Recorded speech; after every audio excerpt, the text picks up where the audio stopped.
De volta com o Educador Entrevista. Hoje eu recebo aqui a Thaís Caruano. Thaís, gratidão pela participação conosco. Boa tarde. Boa tarde, Luciano. Boa tarde a todos os telespectadores. É sempre um grande prazer estar aqui. Bom, Thaís, eu queria começar falando a respeito de 13º salário, né, e do funcionamento do pagamento, né? Antigamente a gente tinha uma questão prática aí, que era o 13º lá no final do ano, não é, junto. Agora não, né? A gente tem um diferencial de pagamento. Eu queria que você falasse como funciona atualmente. Nesse ano agora de 2023, igualmente ocorreram aí nos anos anteriores, nós tivemos uma antecipação do 13º salário. Com a exceção aí, teve uma modificação na questão dos meses, que nos anos de pandemia foram em abril e maio. E esse ano foi junho e julho. Então teve aí essa pequena alteração. Na verdade, final de maio, final de junho, começo de julho. E ontem começou a ser pago a segunda parcela do 13º salário. Então já começaram os pagamentos, vai até aí no começo de julho, conforme a data de pagamento da pessoa. Ficar muito atento, porque no final do ano não vai ter 13º, então a pessoa aí tem que se organizar, normalmente espera, né, esse valor a mais, não vai ter as contas aí também de janeiro, às vezes imposto, material escolar, então caso a pessoa ali se organize com esses valores, é melhor guardar um pouquinho, porque provavelmente não vai ter. Então, conforme nos anos aí da pandemia, nós tivemos essa antecipação novamente, apenas com essa alteração de mês, e as pessoas agora já estão recebendo a segunda parcela. Perfeito. A Regina questionando a esse respeito, isso foi só para o poder público ou também para a iniciativa privada? É uma regra geral? Não, somente para os beneficiários do INSS. Então, ficar bem atento. Quem trabalha de CLT, carteira assinada, não recebe ainda o 13º, não. Esse segue o calendário da legislação normalmente. Então, apenas para quem está ali na Previdência Social, ou recebendo pensão por morte, aposentadorias. Então, ficar atento. Perfeito. A gente nota isso, né, que existem estruturas que ainda fazem o pagamento final e tem aquelas que fazem a divisão, né, uma parte no aniversário e uma parte no final do ano. Isso, tem essa autorização. Então, as empresas de iniciativa privada podem fazer, e tem várias formas de pagar. Ou até final do mês de novembro e depois a segunda parcela em dezembro, a iniciativa privada, né? Ou no mês do aniversário paga e posteriormente em dezembro. Então, tem várias formas aí de pagamento para a iniciativa privada, que segue a legislação normalmente. A alteração apenas para os beneficiários do INSS. Uhum. É interessante a gente destacar isso, né? Porque quando, por exemplo, a empresa, a iniciativa privada faz essa opção pelo aniversário, querendo ou não, ela dá uma diluída no valor, né? Ela não concentra todo o valor no final do ano, que às vezes fica pesado. Com certeza, acaba auxiliando, muitas vezes ali na gestão da empresa mesmo e ajudando a pessoa, né? Às vezes quer fazer ali até uma comemoração, alguma questão, acaba sendo aí um presente. Então, ajuda tanto na gestão da empresa, quanto tudo ali acaba ajudando, quanto o empregado, quanto o empregador. Uhum. E a gente sabe, né, que 13º é um fator de legislação, né? Todas as estruturas têm a obrigação de pagar, seguir rigidamente, porque senão pode acarretar em multa. Isso mesmo. Então, o pagamento do 13º tem data que tem que ser cumprida pelas empresas, porque senão pode acarretar aí algum tipo de multa. Então, é bom ficar bem atento. Caso o empregado venha pedir demissão antes de completar um ano na empresa, ele tem direito ao 13º proporcional. Só não vai receber o 13º proporcional caso a pessoa seja demitida por justa causa. Todos os outros motivos de demissão, mesmo contrato por prazo determinado, a pessoa vai receber aí o 13º proporcional. Então, ficar muito atento. Igualmente acontece com as férias. Então, caso a pessoa se desligue antes, tem o proporcional e só não recebe proporcional se for demitido por justa causa. Muito bom. Falando em 13º, se fala muito também na possibilidade de um 14º salário, não é? Isso é real? Como é que está a discussão disso? Saiu a notícia já na internet, né, que está pagando o 13º, você já começa a ver links falando do 14º salário. Mas, sim, ao meu ver, é 99% de chance que não vai ter o pagamento desse 14º salário. Então, até muito cuidado em clicar em links, em promessa que saiu, porque isso, assim, é bem dizer certeza que não vai ter.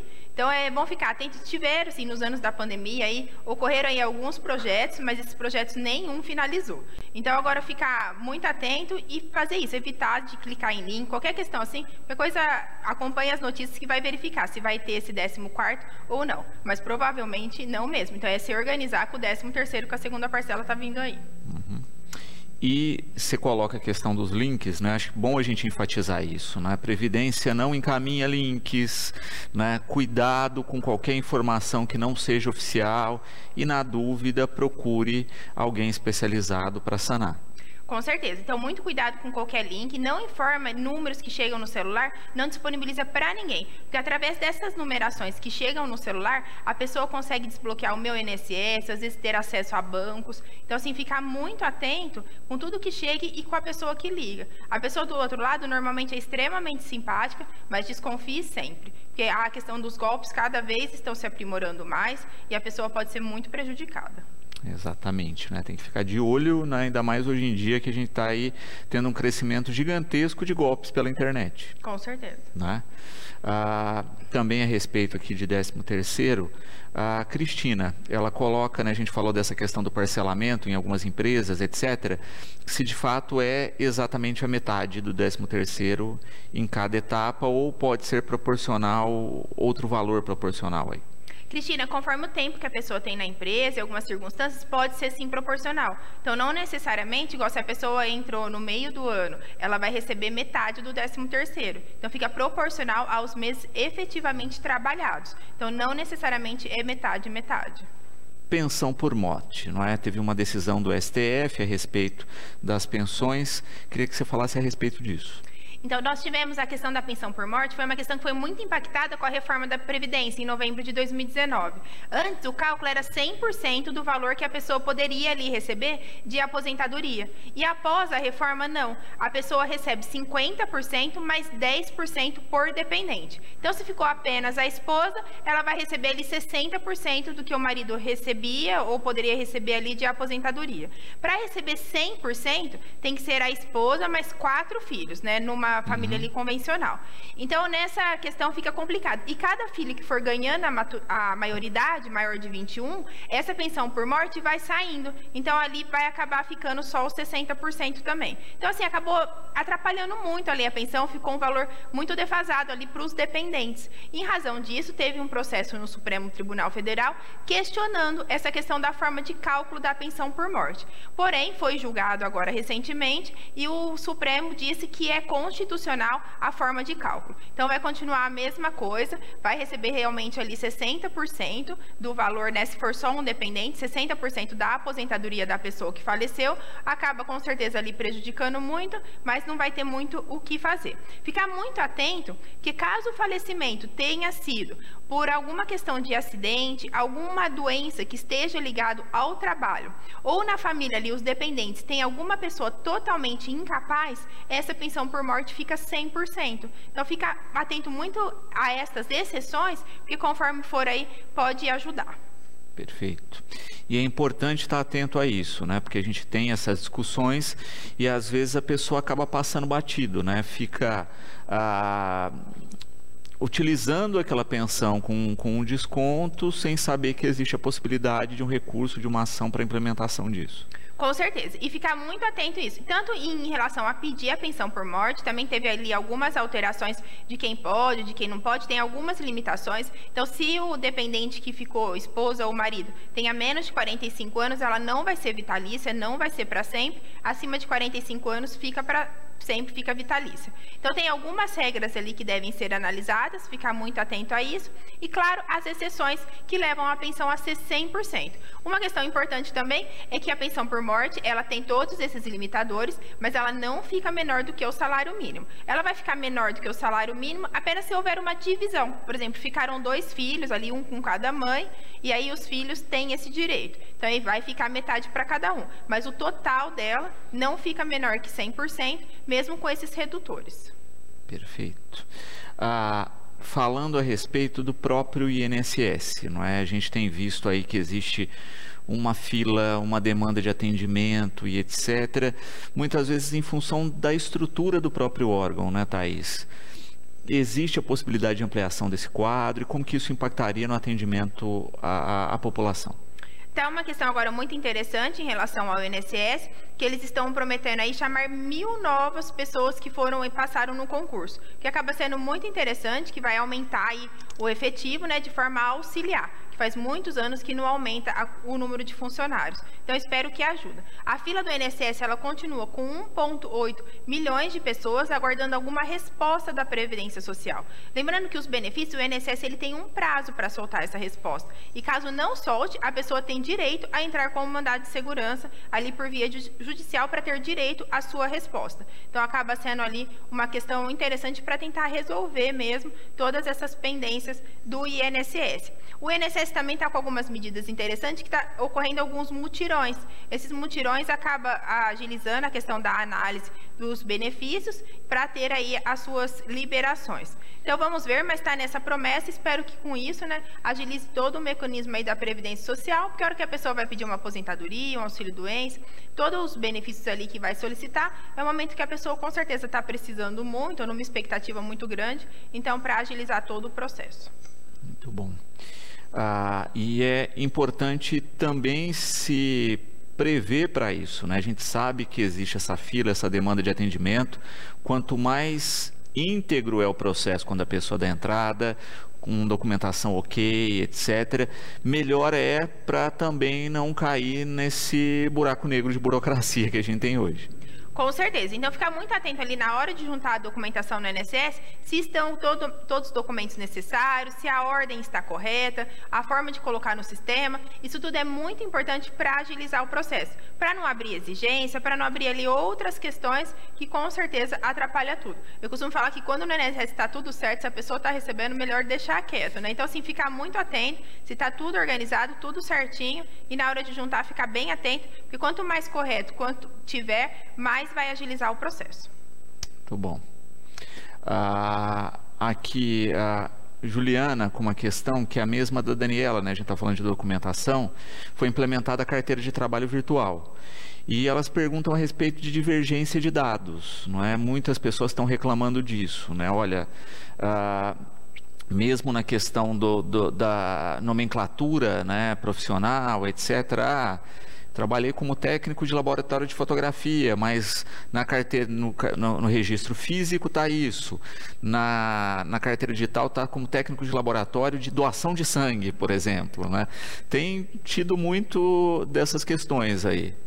Aí até um mecanismo novo, né? E na hora de aposentar, por enquanto, ainda junta a carteira física completa. Então, essa retificação, ela pode ser feita, assim, posteriormente, até não vai ter ali qualquer prejuízo. Nessa questão é até interessante a função do cargo em razão de insalubridade, essas coisas. Então, é muito interessante, sim, a questão do cargo. Então, tem como posteriormente fazer a alteração, sim, e ali não sofrer qualquer prejuízo. Às vezes, essa questão até de cargo, então, da função ali que a pessoa preenche, às vezes é porque não tem o IC mesmo, não tem preenchido ali ainda no sistema do governo, então em razão disso que eles não colocam. Mas agora é uma questão aí de evolução, mas a carteira digital com certeza veio para ajudar também, as informações ficarem mais claras, o empregado com maior acesso, porque dá para saber se realmente está registrado, se não está. Então acaba aquelas questões da pessoa estar registrada no papel e na verdade não tem nenhum recolhimento aí da Previdência Social. Mas caso aconteça isso, das pessoas que tinham registro no papel e não teve recolhimento, esses períodos eles devem sim ser reconhecidos pela Previdência Social, pois caberia ao Estado fiscalizar se havia ou não o pagamento para o INSS. E se o Estado não realizou essa fiscalização, não cabe aí ao cidadão ter qualquer tipo de prejuízo. Perfeito. Olha, na questão das retificações aqui, né, as espectadoras colocando que tem tido dificuldade, que quem pode fazer essa retificação é só a empresa, né? E se isso pode gerar algum prejuízo futuro. Então, e está na carteira de papel também, posteriormente pode se provar isso. E como que se prova? Pode ser através de termo de rescisão de contrato de trabalho. Então, todos os documentos ali que tem na empresa, os olerites. Então, é interessante guardar essa documentação, porque se em algum momento precisar fazer alguma alteração, né, a retificação dessa carteira digital, consegue através desses outros documentos. Então, junta toda essa documentação, que aí depois consegue provar facilmente qual realmente era a função. Mas, claro que não custa ali conversar com a empresa, às vezes com a contabilidade responsável pela empresa, se já não consegue fazer essa alteração e deixar já tudo organizado. A gente sempre ganha, né, de deixar tudo certinho. Exatamente. De fato, né, como a gente colocou, documentação é essencial, mas entrar em contato, fazer essa ação. No próprio aplicativo tem lá, né, um dispositivo de colocar inconsistências, né, de tentar fazer esse aviso pelo aplicativo que vai, de certa forma, encaminhar para a empresa. Com certeza. E conforme for a documentação que juntou, dependendo ali, já tem alguma alteração no sistema. Então, aí ficar atento, mas prejuízo a pessoa não vai ter, não. A questão do salário estando corretamente, essas questões estando corretas, a pessoa não vai ter qualquer prejuízo. Falamos desse imbróglio aí do INSS, né, da falta de profissionais, e um dos problemas é a perícia, Thaís, não é? Demorou a perícia, né? O INSS tem que pagar. Como é que fica essa questão se não é problema do usuário e sim da instituição? Tem alguns locais, ou mesmo aqui na nossa região, a perícia não está tão perto. Então, a pessoa fez todos os recolhimentos para o INSS, ou trabalha numa empresa, ou em alguma residência, machucou, está com algum problema de saúde, vai marcar a perícia está para agosto. E ela está para agosto mesmo. Então, assim, acaba sendo um período muito distante e o trabalhador pode sofrer ali até algum tipo de dificuldade financeira, como você fica quase 2 meses ali sem o salário. Então, acaba sendo muito complicado.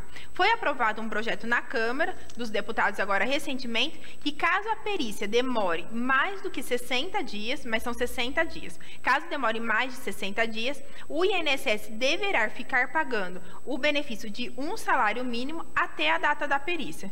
Isso com certeza já ajuda muito, até porque a maioria das pessoas, elas ganham o salário mínimo um pouco mais, então conseguiria ali já suprir a renda dessas pessoas, e com isso, né, acaba ajudando. Porém, esse projeto ele ainda está na Câmara dos Deputados, do qual foi aprovado, e ainda vai ter que seguir para a sanção e o trâmite dele normalmente. Então, vamos aguardar um pouco, mas já é uma boa notícia, porque pelo menos se acontecer aí de termos menos peritos ou qualquer questão de se arrastar mais essas perícias, e tem regiões do país que demoram assim mais do que 60 dias. Isso já acontece atualmente. Aqui na nossa região não, mas em outros locais do país tem. Então, ficar atento, porque em razão destas questões, a pessoa vai passar a ter esse direito de um salário mínimo. Ainda é um projeto, mas já tem dado aí o primeiro passo, que já passou na Câmara dos Deputados. Perfeito. E, de fato, não é? A gente observa que muitas pessoas tinham a necessidade premente e ficavam na dependência da perícia em condições precárias, né? Então é importante ter esse provisionamento e esse pensamento aí. Com certeza, é muito importante, né, todas essas questões para dar certo o benefício, e a pessoa ficar demorando, com certeza, independente se a pessoa é empregado doméstico, empregado comum, empregado doméstico, ou se a pessoa é autônomo, se ela está doente, ela precisa daquele benefício, né? E demorando mais de um mês, esse tempo assim sendo muito arrastado, prejudica aí muito a pessoa, porque simplesmente ela fica sem renda, então fica ali sem o dinheiro para alimentação mesmo. Perfeito. José Augusto aqui, né, perguntando a respeito do fator previdenciário aí para quem está se aposentando esse ano, né? Quais são os itens fundamentais de tempo de serviço, idade, etc.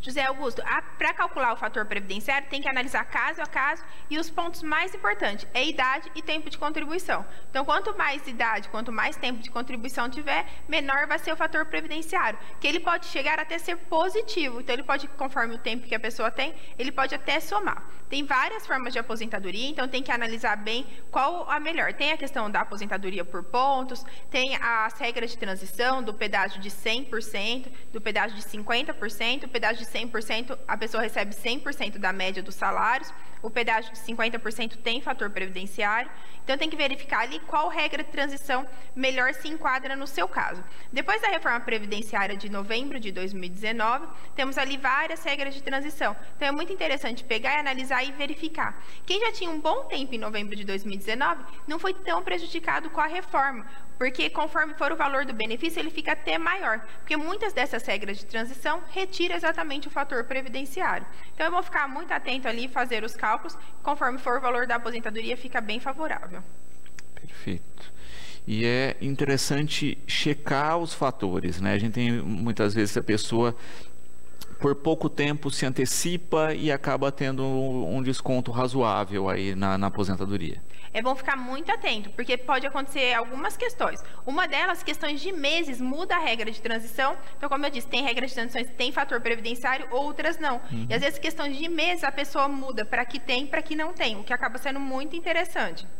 Então, ficar muito atento.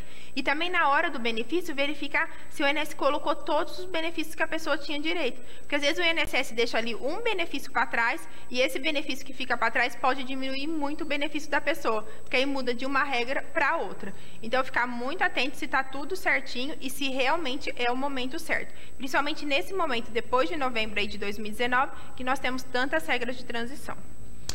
Ana Laura, com uma questão também interessante aqui que a gente já falou algumas vezes, né, que é a desaposentadoria e também, né, o cálculo da vida toda aí, que muitas vezes entra em discussão se é viável, se não é, em que casos são, e ela coloca que muitas vezes tem empresas oferecendo isso como certo, né, e as pessoas acabam entrando numa furada. Muito cuidado. Essas empresas que normalmente oferecem, já dando até resultado do valor que a pessoa vai receber, muitas vezes cobram um valor antes. Repare, então tem que passar ali algum valor no cartão. Então, ficar muito atento, até porque o advogado, a empresa que está oferecendo aí, se for um escritório de advocacia, não pode prometer nenhum resultado. Então, tem que ficar muito atento em relação a isso. Em relação à desaposentação, a pessoa tem que ficar atenta, porque na verdade não temos mais a desaposentação. O Supremo Tribunal Federal teve uma votação e foi totalmente desfavorável. Então, nós não temos mais a desaposentação. Perfeito. Igor, parabenizando pela temática aqui. E falando a respeito da questão de previdência privada, não é? Muitas vezes as pessoas hoje, não é, estão vendo o distanciamento da questão da aposentadoria ou do valor menor aí, né, do que se previa, e ele coloca a importância de se ter também esse suporte para quem tem a possibilidade. Com certeza. É muito importante a pessoa ter um planejamento do valor que realmente pretende receber lá na frente. E isso se faz através realmente da previdência privada. Sempre procurar um banco de confiança, que vai ser aí muito importante. Thaís, durante a pandemia, não é, a gente viu aí a questão do trabalho híbrido entrando aí como uma ferramenta que muitas vezes no passado, não é, era deixada de lado, não se queria muito, mas se consolidando em alguns campos. E hoje a gente começa a ver o reequilíbrio disso, não é, entre o híbrido e o presencial. Isso mesmo. Então, agora o que acontece? Nós tivemos aí uma larga escala, né, uma movimentação toda no trabalho híbrido, que foi muito interessante até para desenvolver mais esse trabalho. A questão dos controles que podem ter. Quem trabalha em casa, que faz home office, tem todos os direitos de quem trabalha na empresa. Então, ali não há, o que pode ter de diferença é a questão de vale transporte, porque não tem a questão do deslocamento, mas tem todos os direitos preservados. Porém, foi feita uma pesquisa agora que as empresas elas estão contratando no modelo tradicional. Então, eles vão parar aí pelo modelo híbrido e já estão optando novamente ali pelos empregados novamente na empresa. É que trabalhar em grupo, supervisão, reuniões, né, acaba com certeza aí sendo mais dinâmico. Então, está ocorrendo agora essa movimentação para a volta aí do trabalho presencial. Nós tivemos uma larga escala aí nos trabalhos híbridos, né, metade em casa, metade, muitas vezes a pessoa ficava até direto em casa, e agora nós estamos tendo essa volta. Perfeito. E tudo, né, focado aí, calculado em cima de diretrizes, né, que é rendimento, etc, né? Em alguns casos não se optou pela volta, então tudo vai depender do perfil de cada empresa. Com certeza. E lembrando que as empresas, mesmo a pessoa trabalhando em casa, consegue fazer todo o controle, né? É tudo feito por sistema, sabe o que a pessoa está fazendo no momento, então acaba sendo muito, que horas alugou, que horas saiu, então acaba sendo muito interessante, então a pessoa consegue fazer tudo através do sistema e inclusive a empresa consegue controlar esse serviço, mesmo sendo home office. Por isso a pessoa tem todos os direitos, inclusive horas extras. Perfeito. Quando falamos, né, dos auxílios do Bolsa Família, se fala muito hoje de um cálculo específico que poderia, né, fazer um ajuste no Bolsa Família com redução de pobreza no país e ao mesmo tempo economizar recursos, né? De fato existem estudos nesse sentido. Como é que está essa questão do cálculo do Bolsa? Foi um estudo muito interessante que o governo fez e o que ele levou em conta? As mães de família, que se elas forem registradas para ganharem R$450, que não chega nem a metade de um salário mínimo, não compensa ela deixar o Bolsa Família, porque ela vai ganhar R$450 e o Bolsa Família era de 750, R$600 mais uma criança, mais 150 de uma criança. Então, em razão disso, não compensa ela ser CLT, ter a carteira ali registrada, para não perder o bolso, em relação a valores mesmo, que acaba até ficando menor. Então, qual o estudo que o governo fez? O que o governo está considerando? Aumentar a faixa de valor que as pessoas podem receber, de forma a estimular as pessoas procurarem o mercado de trabalho. Porque também, em paralelo a essa pesquisa, se verificou que as mulheres que saem do mercado de trabalho por muito tempo, ao voltarem, elas não conseguem ali uma colocação. Elas têm dificuldade de uma nova colocação. Então, em razão disso, foi feito todo esse estudo e se prevê que caso o governo ele amplie esse valor que a pessoa, a renda per capita, ali, a renda por pessoa, para receber, se o governo ampliar, na verdade ele vai economizar, porque mais pessoas acabam indo para o mercado de trabalho. Vamos ver ali os próximos passos, mas acaba sendo uma pesquisa e um posicionamento muito interessante. Uhum.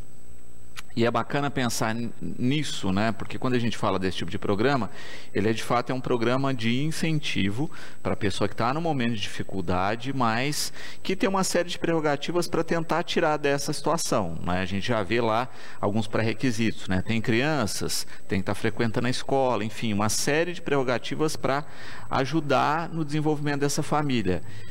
Nesse caso aí, o estudo ajuda também a pensar essa reinserção no mercado de trabalho. Com certeza, e principalmente para a mulher, né? A mulher ele precisa muito, às vezes, em muitas famílias, na verdade, quase na maioria, as mulheres é o arrimo de família. Então, é muito importante essa recolocação também da mulher no mercado de trabalho, para ela não ficar tão dependente do Bolsa Família. E que pessoa também não quer trabalhar, né? Não quer ser produtiva, ter o seu próprio salário. As pessoas querem isso. Mas, claro que tem que ter uma compensação ali de valores, tem que realmente compensar, o que muitas vezes não estava compensando. Então, o governo fez essa releitura, pensando principalmente ali na mulher, que acaba não trabalhando em razão do Bolsa Família, então fez essa releitura com esse incentivo. Espero que dê certo, porque com certeza assim, o trabalho, as pessoas precisam ali realmente do trabalho, isso é muito satisfatório.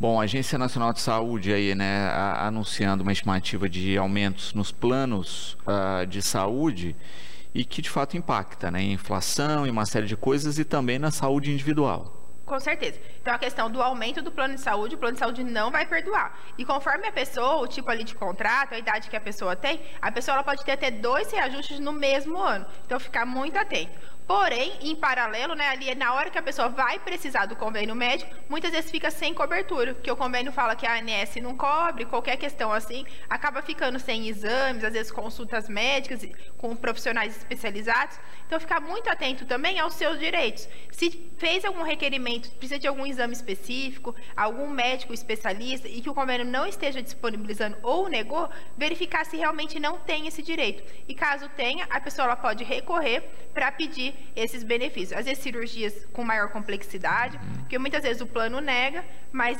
a pessoa tem direito. Agora o reajuste, isso já é certo. Então o reajuste vai ser de mais de 9% e também conforme for a idade da pessoa, alguns outros fatores, a pessoa pode ter até 2 reajustes no ano.